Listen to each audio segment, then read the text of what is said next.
Listos, iniciemos. Epístola a los Romanos.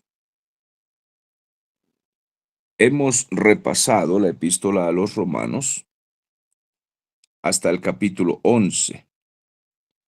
En el capítulo 1 vimos el poder del Evangelio y la culpabilidad del hombre.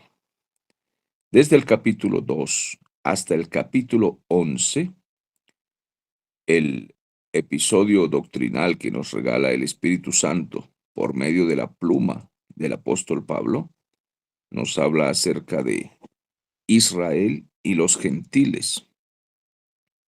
El hombre es pecador y es salvado por gracia.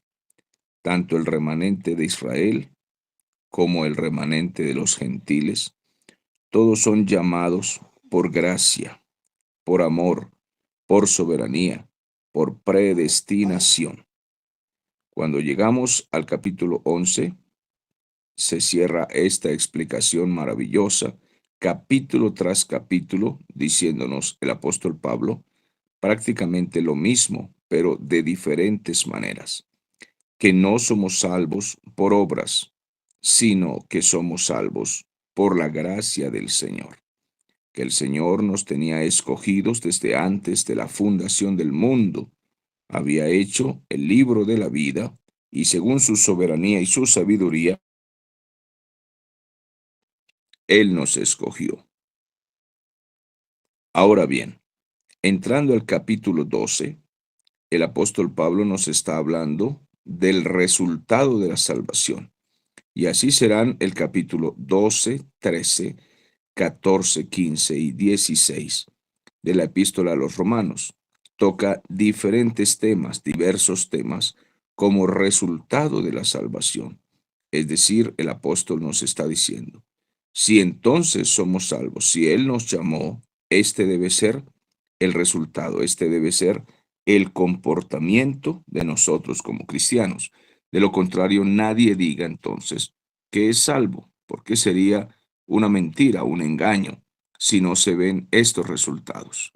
Entonces el capítulo 12 comienza así. Así que, hermanos, os ruego por las misericordias de Dios, que presentéis vuestros cuerpos en sacrificio vivo, santo, agradable a Dios, que es vuestro culto racional. No os conforméis a este siglo, sino transformaos por medio de la renovación de vuestro entendimiento, para que comprobéis cuál sea la buena voluntad de Dios, agradable y perfecta. Así comienza entonces esta epístola diciéndonos, si ustedes son salvos, entonces, hermanos, yo les ruego por la misericordia de Dios que se note cómo, presentando sus cuerpos en un sacrificio vivo.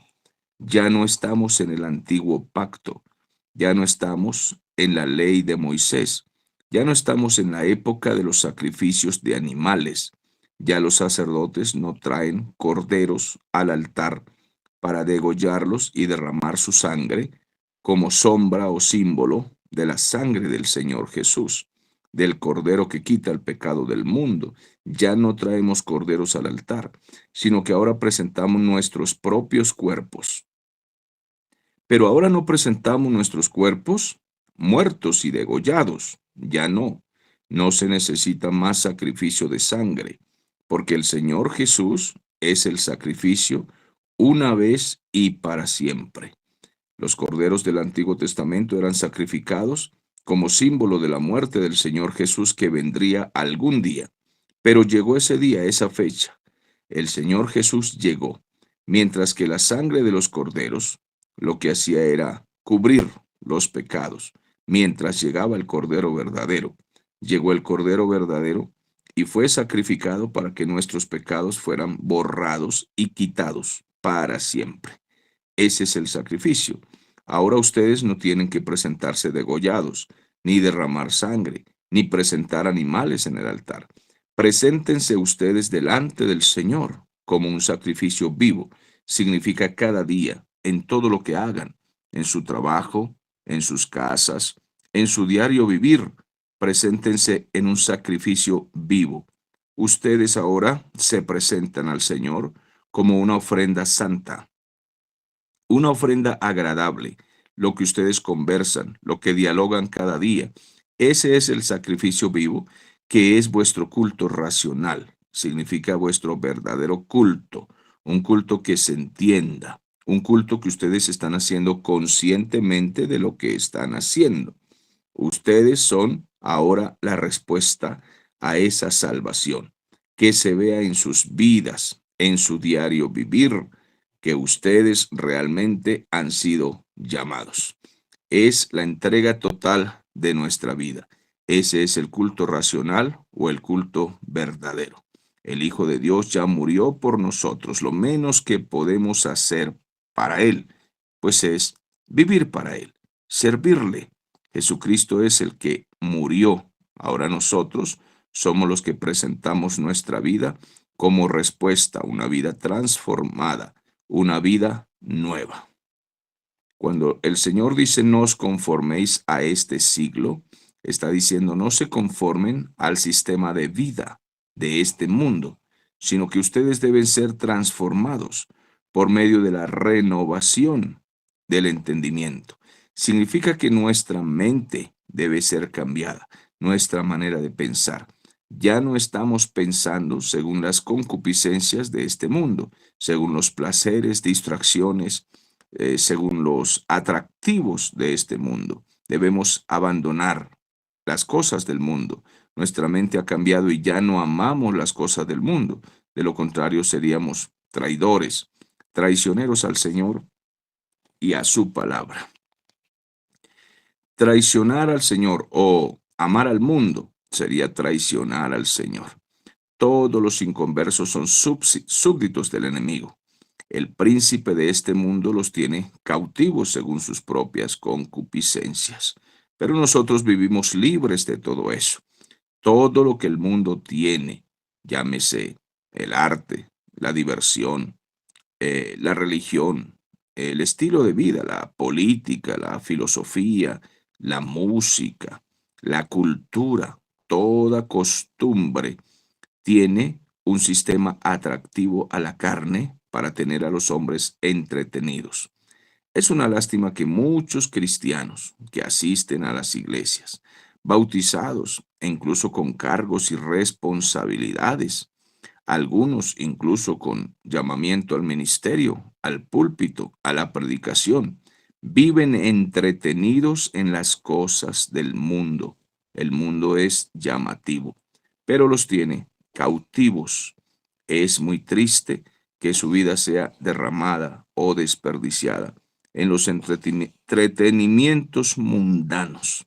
Si nosotros ya estamos crucificados, el mundo ya fue crucificado también para nosotros y nosotros también crucificados para este mundo. Nada tenemos que ver con las cosas mundanas. Sería deslealtad andar en estas cosas. Los amigos del mundo son enemigos de Dios. Que esta mañana podamos entenderlo es un privilegio, dice la palabra. Digo pues, por la gracia que me es dada a cada cual que está entre vosotros, que no tenga más alto concepto de sí que el que debe tener, sino que piense de sí con cordura, conforme a la medida de fe que Dios repartió a cada uno. Esto es importante. Entonces, cada uno de nosotros tiene una medida de fe, es decir, una capacidad que Dios le ha otorgado para conocer la palabra de Dios. Y cada día debemos preocuparnos por ahondar en ese conocimiento y esa relación. El apóstol Pablo dice que por la gracia que le ha sido dada, bueno, como apóstol, cada uno tiene un ministerio, un llamamiento y una capacidad, y él por esa gracia va a corregir todas las cosas que él necesita en este capítulo corregir. No hay nada en el Evangelio ni en la vida que deba hacernos a nosotros sentir superiores a los demás. Él dice, ninguno tenga más alto concepto de sí mismo que el que debe tener. Creerse superior a los demás es falta de humildad. y es complejo de superioridad. No debemos tener esa idea exagerada acerca de lo que nosotros hacemos. Ciertamente algunos, y lo digo con respeto, pero con propiedad, ciertamente algunos en la obra de Dios hemos aprendido a hacer más que otros, pero eso no nos hace superiores. Simplemente es un privilegio tener nuestra vida ocupada en el estudio de la palabra, en la enseñanza y en todas las cosas devocionales y necesarias para crecer, avanzar y ayudar a avanzar a otros. Pero eso no nos hace superiores. Cuando nos revisamos al lado de otros siervos de Dios, sean pastores o no, sean creyentes que asisten y colaboran en la iglesia, cuando nos comparamos con ellos, encontramos en esas listas a gente que hace 5 o 10 veces más que nosotros y que incluso sufren más que nosotros y resisten más que nosotros y adoran a Dios en medio de situaciones mucho más difíciles que las nuestras. Por tanto, nunca debemos creernos superiores. Simplemente dar gracias a Dios porque hemos podido tener el privilegio de enseñar la palabra del Señor. Debemos sentirnos felices en lugar de creernos superiores, porque Dios repartió a cada uno en el cuerpo según como Él quiso, según la medida que el Señor quiso entregar.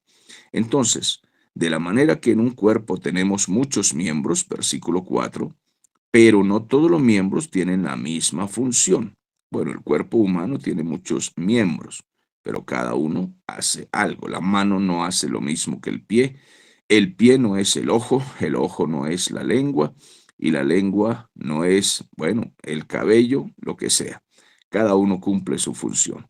Entonces nosotros, así siendo muchos, somos un cuerpo en Cristo, pero todos somos miembros los unos de los otros. Por tanto, debemos mantenernos en unidad. Así es como son las cosas en el cuerpo de Cristo, en la iglesia, igual que el cuerpo humano. Ninguno debe ser independiente. La mano no puede moverse de manera independiente. De alguna manera está ligada al ojo, el ojo al olfato, el olfato al gusto. Todos trabajamos unidos, de lo contrario el cuerpo sería una verdadera locura. De hecho, existen los esquizofrénicos, que son enfermos y hacen cosas que a nosotros nos parecen muy extrañas, porque a la verdad son extrañas, ya que muchas veces los miembros de su cuerpo ni siquiera se sujetan de alguna manera a unos pensamientos que sean racionales o justos, ocultos, sino que la persona está como si estuviese despedazada. Entonces, nadie es autosuficiente, nadie es totalmente independiente, sino que trabajamos los unos pegados a los otros. Por eso, de alguna manera, debemos rendir cuentas los unos a los otros, sin abusos, pero es necesario que los unos a los otros rindamos cuentas. Con nuestro buen testimonio estamos rindiendo cuentas a nuestros hermanos. Ellos nos observan, sin malicia, pero nos observan. Nosotros también observamos a nuestros hermanos y a los ministros del Señor, su comportamiento, a los que colaboran en la iglesia. Los observamos, no los vigilamos con ninguna intención de maldad, pero los observamos porque estamos ligados los unos a los otros. El versículo 6 dice que tenemos pues diferentes dones según la gracia que nos es dada. Entonces dice, el que tiene don de profecía, úselo conforme a la medida de la fe. Este es un versículo que ha tenido muchas discusiones y lamentablemente divisiones en el pueblo del Señor, porque no es fácil de comprender. El apóstol Pedro también dijo que las epístolas del apóstol Pablo tienen algunas cosas difíciles de entender, las cuales los indoctos e inconstantes tuercen para su propia perdición. Lo que este versículo nos está diciendo ha causado diversidad de opiniones. Y en esa diversidad de opiniones se han enfrentado porque algunos se desenfrenan detrás de la profecía contemporánea y han dejado de lado la profecía bíblica, la enseñanza bíblica, y han preferido la profecía contemporánea, al punto que hoy existe muchísima profecía y la mayoría de ella es falsa. Es más, Aquellos que se autodenominan profetas no quieren ser vigilados, ni revisados, ni corregidos. No quieren ser vigilados a la luz de la palabra, ni que sus profecías sean corregidas o juzgadas a la luz de la palabra, como lo dice el Señor mismo en las diferentes epístolas. En el Antiguo Testamento, los profetas que eran falsos eran muertos, algunos apedreados, otros desbarrancados, cuando sus profecías eran falsas. Pero hoy en el tiempo de la gracia no se actúa de esa manera. Entonces aparecen muchos llamados profetas dentro de las iglesias, algunos incluso con credenciales de predicadores internacionales y profetas internacionales, diciendo y haciendo un montón de cosas que se salen por completo de la línea de las escrituras y ellos nos rinden cuenta de estas cosas. Por tanto, es necesario que veamos esto con una lupa y tengamos nosotros cuidado. Todos tenemos dones diferentes según la gracia que el Señor nos ha otorgado. Aquí comienza entonces diciendo que aquellos que tienen capacidad de hablar de parte de Dios, cuando nosotros estamos predicando y leyendo la palabra o explicando incluso la profecía bíblica, estamos ejerciendo profecía. Cada uno debe enseñar la palabra y si habla de parte de Dios, debe hablar conforme a la medida de fe que Dios le ha dado o la medida de fe que tiene. Esto es de acuerdo a la capacidad de conocimiento bíblico que tiene. No puede hablar más allá ni de lo que vive, ni más allá de lo que realmente está escrito, porque sería una irresponsabilidad.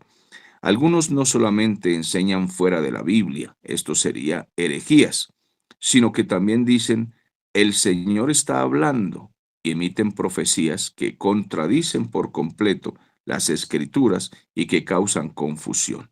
Entonces, todos aquellos que dicen tener palabra de Dios o enseñanza o algún argumento que tenga diciendo que Dios está hablando, es necesario que se use conforme a la proporción de fe que tienen o que les ha sido dada, conforme a lo que está en la escritura, a la capacidad del conocimiento bíblico que tiene. Y si alguno dice ser profeta, no tiene que molestarse cuando la iglesia juzga la profecía. El mismo apóstol Pablo en sus cartas dice, si alguno profetiza, que sea en orden, y toda la iglesia juzgue lo que se está diciendo.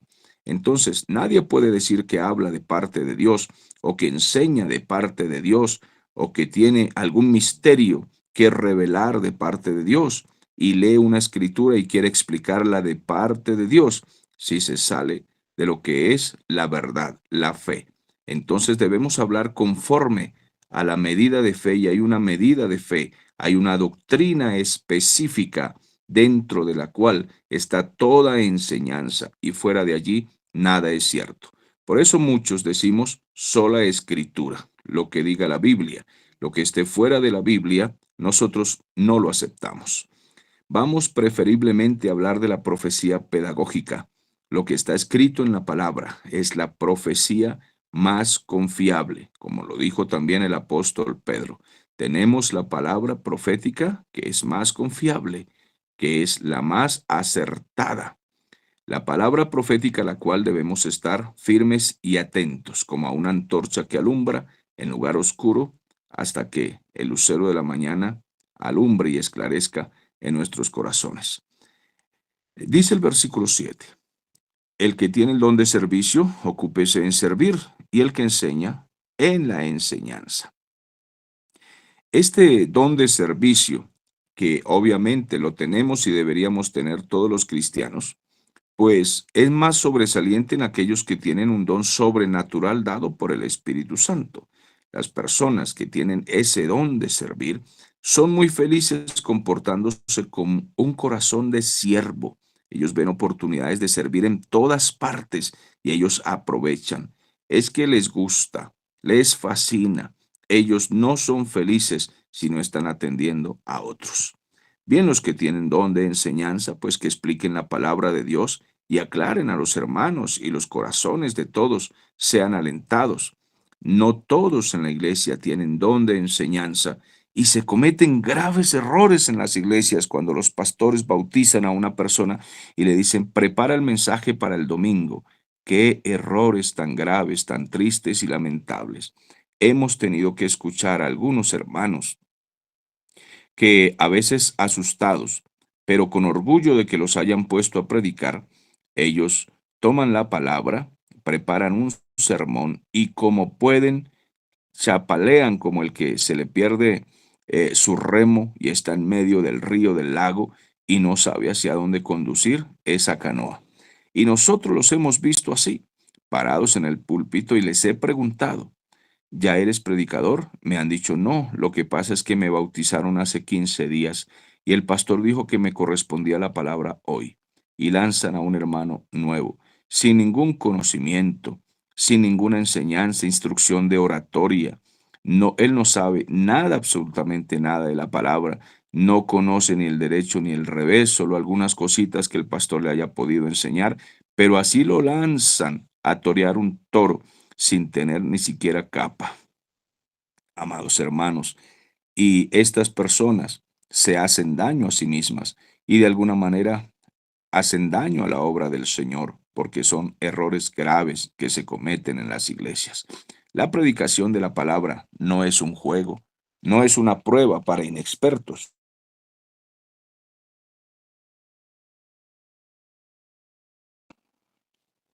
La predicación de la palabra es un asunto muy delicado y entre los más delicados en la iglesia del Señor está enseñar el Evangelio de Jesucristo. No podemos soltar a cualquier persona a que se vaya al púlpito a aventurarse.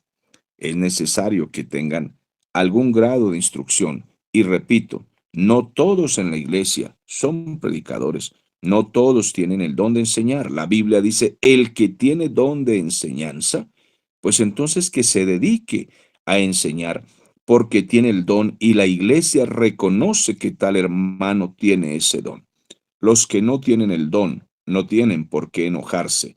La iglesia no es una escuela de niños de preescolar a los cuales el profesor tiene que darles la chupeta porque de lo contrario se enojan o se van de la escuelita y le piden a la mamá que los lleve a estudiar en otra escuela. No quiero estar más en esta iglesia porque no me ponen a predicar. Amado hermano, si alguien tiene tanto deseo de predicar, que se compre un púlpito y salga a las calles entonces a llamar a las almas al arrepentimiento. Ya que tiene tanto deseo, hay que encomendarlo, orar por él, comprarle un púlpito, una Biblia y que se lance a las calles a aventurarse a ver qué logra conseguir el pescador. Pero no debemos jugar con la predicación del Señor. Bien, el versículo 8 nos dice, el que exhorta, ocúpese en la exhortación, y el que reparte, hágalo con generosidad, con liberalidad. El que preside, hágalo con solicitud, y el que hace con misericordia, y el que hace misericordia, hágalo con alegría. Cuatro dones maravillosos. El que exhorta tiene la capacidad de hablar a los santos, a los hermanos, hablarles, convenciéndolos, haciéndolos cambiar de su mala forma de vivir, de su mal carácter, de sus costumbres todavía carnales, y el que tiene exhortación es capaz de alumbrar los pensamientos de ellos y sus corazones y alentarlos a cambiar de actitud. Algunos piensan que el que tiene don de exhortar es el que tiene don de regañar.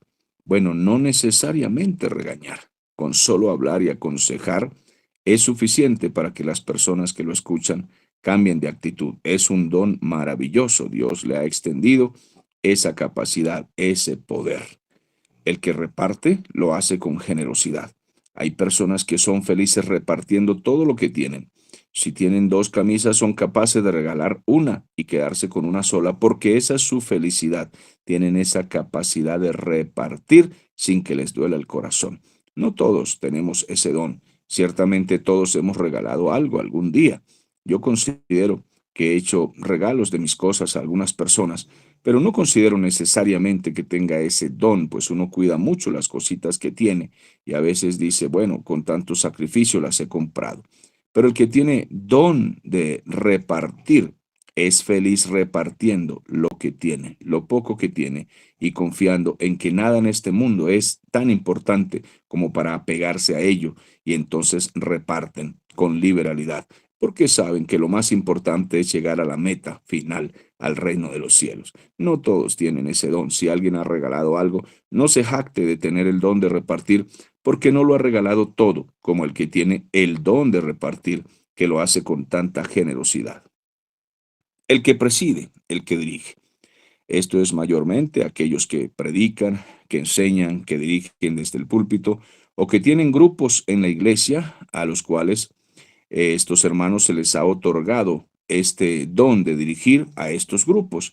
Entonces, háganlo con responsabilidad, háganlo con prontitud, prepárense, capacítense, homilética, oratoria, conocimiento de lectura bíblica, leer claro, hablar claro, que se entiendan cuáles son las disposiciones, las normas, las órdenes que hay que dar para manejar los grupos y que todos puedan obedecer porque reconocen que tal hermano tiene la capacidad de dirigir, una capacidad de servicio en el liderazgo. Entonces ellos háganlo con mucho cuidado y con solicitud.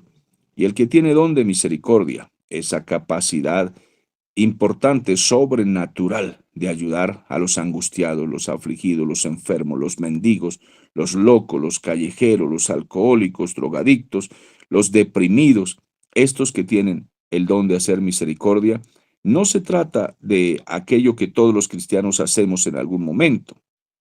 También le hemos dado de comer a algún mendigo alguna vez. Quizá hemos bañado a alguno alguna vez.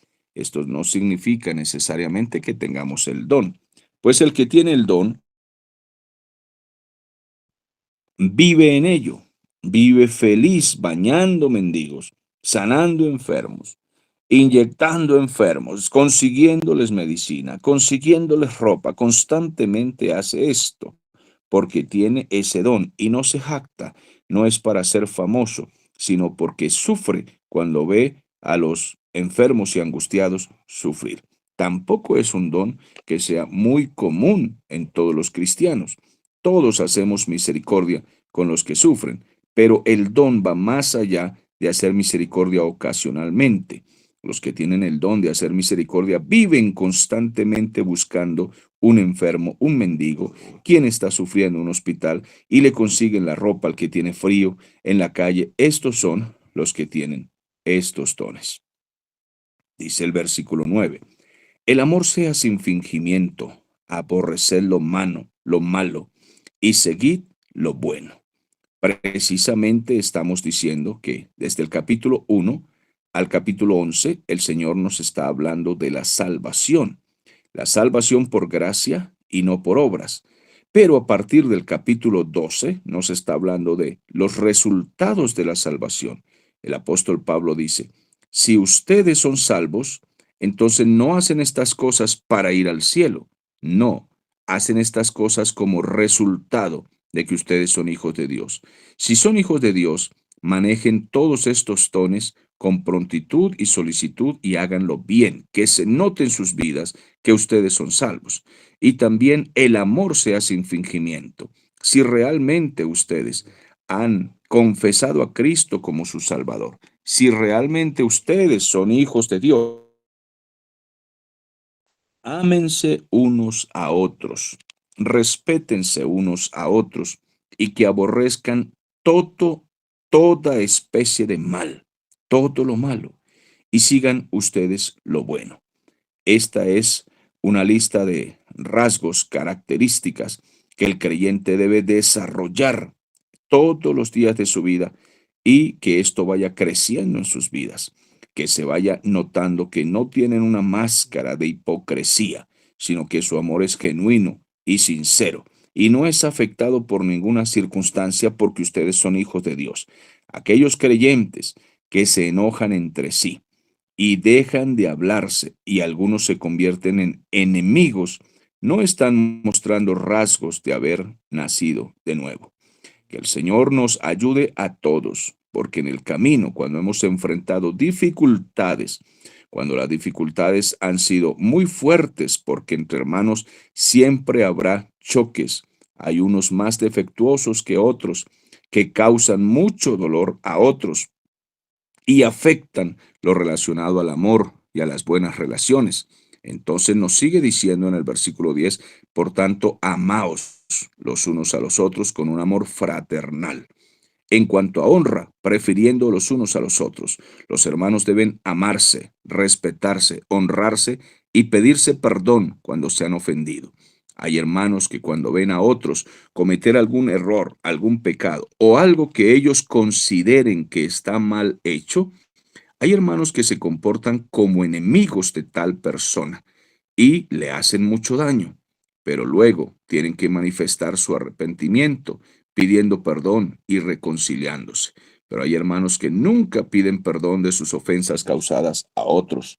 Sin embargo, hemos visto en el camino que aquellos que acusan a otros de sus actos, ya sea que hayan pecado o que simplemente consideren que hayan pecado, los hemos visto después caer en los mismos pecados o incluso peores que aquellos a quienes habían acusado. Es necesario tener mucho cuidado de esto, ya que el Señor nos dice, Dios no puede ser burlado. Todo lo que el hombre siembre, eso también segará. Y aunque en ese pasaje a los Gálatas está refiriéndose primero a la siembra de las ofrendas y de las dádivas dadas a los hermanos o a los que les enseñan, luego el texto dice todo lo que el hombre siembre y puede ser aplicativo a cualquier rasgo o circunstancia de la vida.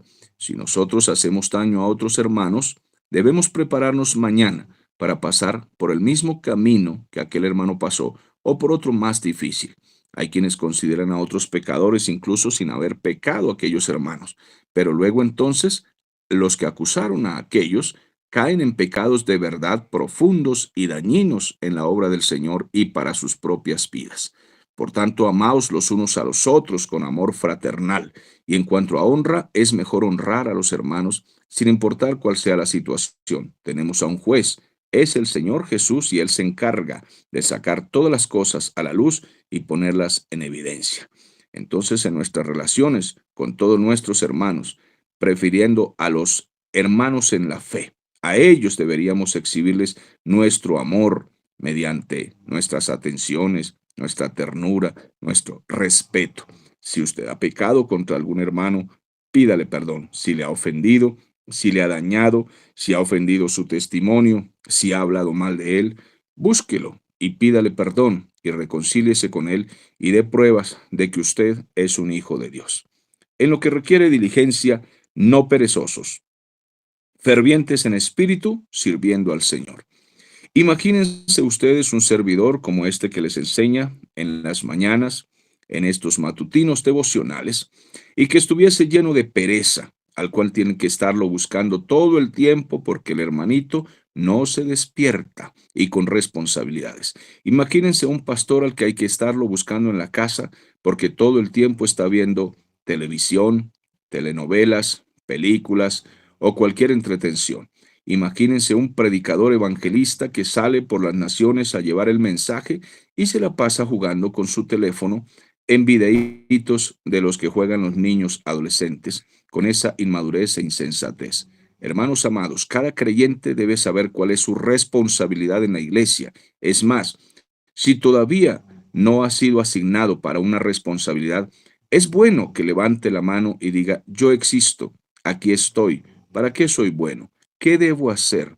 Y de alguna manera prudente ofrecerse. De alguna manera prudente decir yo existo, quiero servir. Y una vez que se le asigne una responsabilidad, cumplirla, hacerla como si fuera para Dios. Amados hermanos, hay quienes tienen responsabilidades en la iglesia y son realmente incumplidos e irresponsables. Esto no agrada al Señor.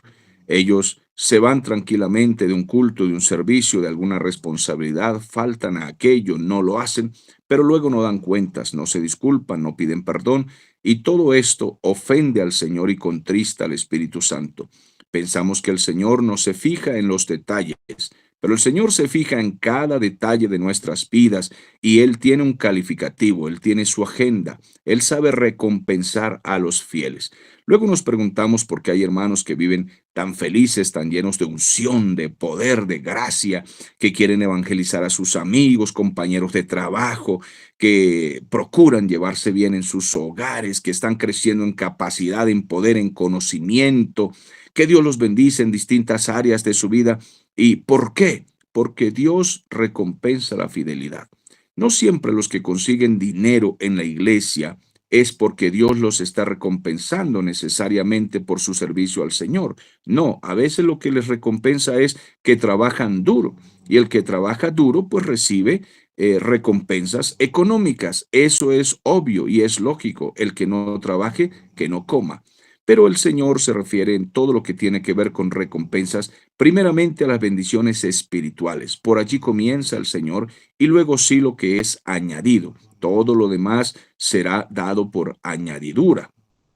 Pero el Señor quiere que seamos diligentes, no perezosos, fervientes en espíritu, sirviendo al Señor, sabiendo que las primeras recompensas que nos da es paz, gozo, conocimiento, poder, unción, frescura. Cada día estamos llenos de ese poder, de esa dinamita del Espíritu Santo como recompensa a nuestro servicio al Señor. No pensemos solamente en lo material y las recompensas económicas terrenales. Pensemos primero en las recompensas espirituales. Tener un hogar en paz puede ser también resultado de que hemos orado por ese hogar y hemos servido al Señor con fervor. Y Dios, como recompensa, nos puede dar paz en el hogar y paz con nuestros hijos y paz incluso con nuestros familiares o vecinos, en fin, o en nuestra congregación. Una iglesia ferviente en espíritu será una iglesia que se ama, una iglesia que se respetan los miembros unos a los otros, que se visitan, que se cuidan, porque son fervientes en espíritu. La frialdad de las iglesias se nota por el chisme, la contienda, la división, la amargura. Se nota la frialdad de la iglesia, la falta de deseo. Bueno, mis amados hermanos, seguimos adelante en el versículo 12. Gozosos en la esperanza, sufridos en la tribulación, constantes en la oración.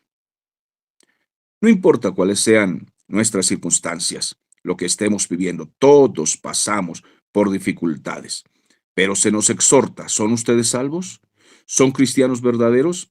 ¿Fueron llamados? ¿Ustedes son de los que dicen ser predestinados? Bueno, todos deberían entonces regocijarse en medio del sufrimiento, no estarse quejando, maldiciendo y renegando, porque nosotros estamos felices de haber sido llamados, y lo único que nos importa realmente es que hemos sido llamados. Por tanto, se nos exhorta a ser sufridos. Sufridos significa mantener paz en toda tribulación, soportar con valor, con valentía, levantar la cara, el rostro. No importa lo que hemos perdido en esta tierra, tenemos todavía la herencia maravillosa de la vida eterna. No importa qué perdimos en esta tierra, todos hemos perdido cosas de valor para nosotros, terrenales, económicas. Hemos perdido dinero, hemos perdido bienes, hemos tenido fracasos económicos, hemos tenido caídas, luchas muy difíciles para criar la familia, los hijos, todo esto, pero nada puede amargarnos la vida, porque vivimos contentos, con esperanza, sufridos en la tribulación y constantes en la oración en medio de todo sufrimiento, y eso nos da gozo para alcanzar toda victoria, porque sabemos que Dios trae respuesta a nuestras oraciones, y la primera respuesta que trae es fortaleza. Esperamos que cuando oramos, siempre Dios nos dé todo lo que pedimos. Lo primero que Dios nos da cuando oramos con sinceridad es fortaleza. No es siempre la respuesta a lo que hemos pedido con exactitud. Lo primero que Él quiere es fortalecernos para que pasemos por aquella tribulación, aquella prueba. Y luego sí, el Señor clasifica qué cosas nos va a responder según su soberanía y su gracia y su amor para con nosotros. El versículo 13 dice que debemos compartir nuestras necesidades con los santos y practicar la hospitalidad. Bueno, que nosotros podamos, entre hermanos, mirar quiénes están desempleados, quiénes se han arruinado, quiénes no tienen para su factura médica, quiénes no tienen para un pasaje para congregarse, quiénes no tienen un bocado de comida hoy. No es algo que esté muy de moda en nuestras iglesias, ayudarse unos a otros y ver quién tiene necesidad. Las iglesias modernas son dadas a mirar cada quien por lo suyo propio, por su propia familia y nada más. Si mi esposa y mis hijos tienen para comer, los demás hermanos que se mueran de hambre, aun cuando sepamos que están pasando por alguna dificultad. Por tanto, dicen ustedes que son santos, que son salvados y predestinados, fueron llamados por el Señor, entonces que se vea que comparten para las necesidades de otros, que se vea que ustedes distribuyen de lo que tienen primeramente con sus hermanos. Con ellos es necesario que ustedes, sin desamparar a su familia, se preocupen por el más débil de la iglesia. Hay hermanos débiles en todas las iglesias, débiles en capacidad económica, que son pobres en el sentido de que a veces no tienen ropa, no tienen un techo, y decimos, bueno, que Dios lo bendiga, Dios lo ampare y Dios lo cubra. No es, no está muy de moda en nuestras iglesias modernas el ayudar o el ayudarnos mutuamente, especialmente los que tienen dinero, no son muy enseñados en las iglesias modernas a compartir con los que padecen necesidad.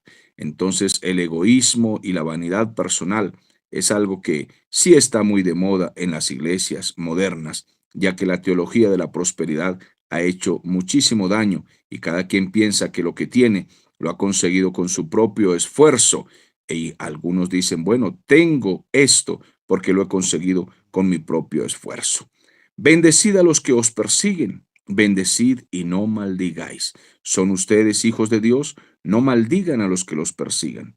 No respondan con las mismas piedras a quienes les han hecho daño.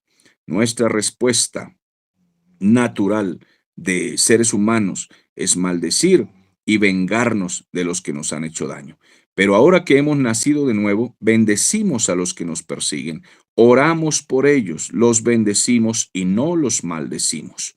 Gozaos con los que se gozan y llorad con los que lloran. Si algún hermano ha conseguido un buen empleo, si ha conseguido bienes, si le está yendo bien en la congregación, si está prosperando tanto en lo espiritual como en lo material y en lo físico, si está cada día más hermoso, nosotros debemos gozarnos con tales hermanos, alegrarnos de que no están tirados por ahí en una calle, debajo de un puente, maldiciendo, renegando de la vida, sino que están siendo prosperados. Con ellos debemos gozarnos, pero también debemos llorar con los que lloran. Hay hermanos que han perdido familiares, que han perdido bienes, se les incendió su casa, les robaron su vehículo, los asaltaron, les hicieron un daño y han perdido, se han quebrado. Debemos llorar con ellos. Yo tengo muchos amigos que en tiempo de abundancia en Venezuela tenían dinero, les iba muy bien y por circunstancias de la política, el asunto de la nación, la vida cambió para muchos, casi para todos,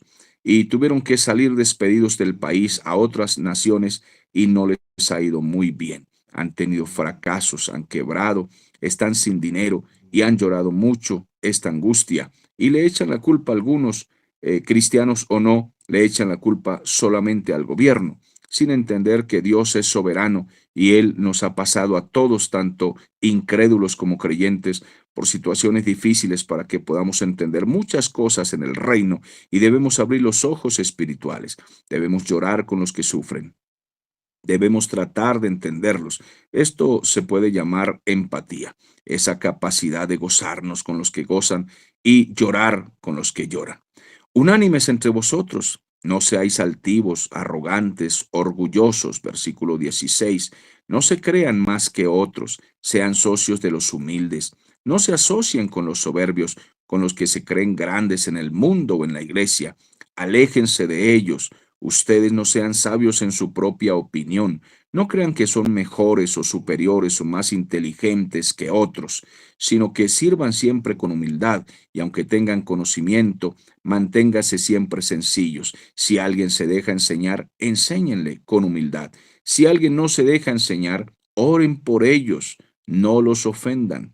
No todos tienen la misma capacidad u oportunidad de aprender las cosas que nosotros hemos aprendido. Entonces, unánimes, promoviendo la unidad en la iglesia, no siendo altivos. Hay gente que aprende nuestras enseñanzas bíblicas y a veces tiene el deseo de ir a contender con su pastor o con sus hermanos en la iglesia para ofenderles. No es necesario. Dios nos ha abierto los ojos para que crezcamos y demos fruto, pero en la capacidad que podamos y que otros se dejen, también les enseñemos poco a poco.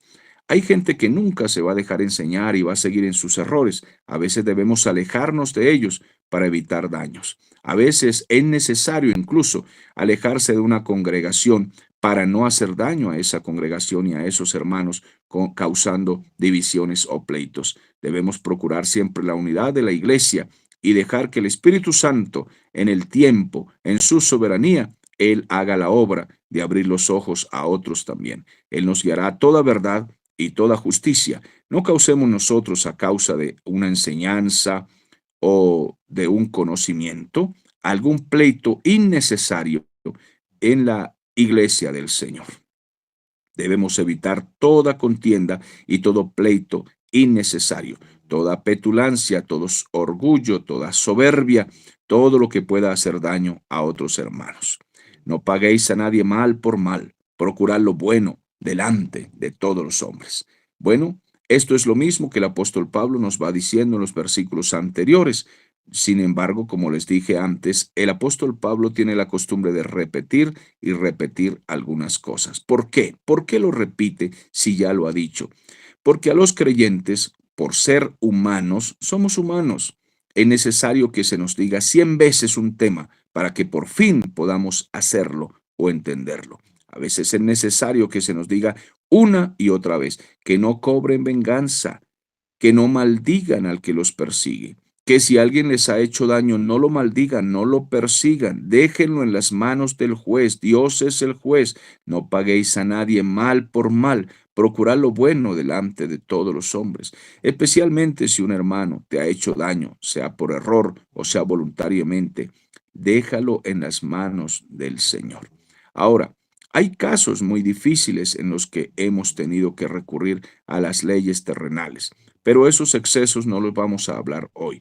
Conocí el caso de una esposa que era golpeada por su esposo inconverso. Ella era cristiana y el hombre le había dado muchos golpes, le había roto una rodilla, un hueso, le había clavado un cuchillo, y en la iglesia el ministro pastor le había dicho que era necesario recibir todas aquellas cuchilladas, golpes y fracturas, porque para eso se había casado y había que orar por ese hombre y había que perdonarlo. Amados hermanos, no estamos hablando de estos extremismos, no podemos ser cómplices de estos delitos contra una hermana nuestra, pues la palabra del Señor nos dice que tengamos compasión primeramente con nuestros propios hermanos. ¿Y cómo no tendríamos compasión con una hermana que está siendo ultrajada de esta manera? Eso es absurdo. No estamos hablando de ese tema. Pero al buen entendedor pocas palabras, y los que tienen el Espíritu Santo saben a qué nos referimos aquí. Si es posible, en cuanto dependa de vosotros, estad en paz con todos los hombres, sin buscar contiendas ni pleito. Los cristianos no deben ser innecesariamente provocados ni contenciosos o provocadores, provocativos. No deben estar buscando peleas para nada. Nosotros buscamos siempre la justicia, la reverencia, la paz, el orden, incluso en nuestro vecindario o con nuestra familia. Debemos amar la paz, hacer la paz, estar en paz. Cuando hayamos ofendido a otros o nos hayan ofendido, busquemos la paz y no la guerra, porque esto es una acción de los que no tienen a Cristo, de los malignos. Nosotros procuraremos la paz con todos. Les he dicho que a veces tenemos que separarnos de algunas personas precisamente para mantener la paz. Eso tampoco es pecado, con tal de que haya paz y no haya rencor en nuestro corazón. A veces es necesaria la separación de algunos amigos o hermanos de algunas iglesias para no hacer daño a otros. Eso en ocasiones es necesario, pero mientras podamos estar unidos, vamos a hacerlos. No cobren venganza ustedes mismos, versículo 19, amados míos, sino dejen lugar a la ira de Dios, porque escrito está: mía es la venganza, yo pagaré el Señor. Lo mismo que nos está diciendo el apóstol Pablo en los versículos inmediatamente anteriores, es lo mismo con lo que él está sellando casi este capítulo, diciendo: ustedes no cobren venganza. Procuren dejar siempre que el juez de los espíritus, el juez de los hombres, el juez de todos los que han hecho el bien y el mal, sea quien juzgue y quien diga a quién dará la retribución según haya sido su obra.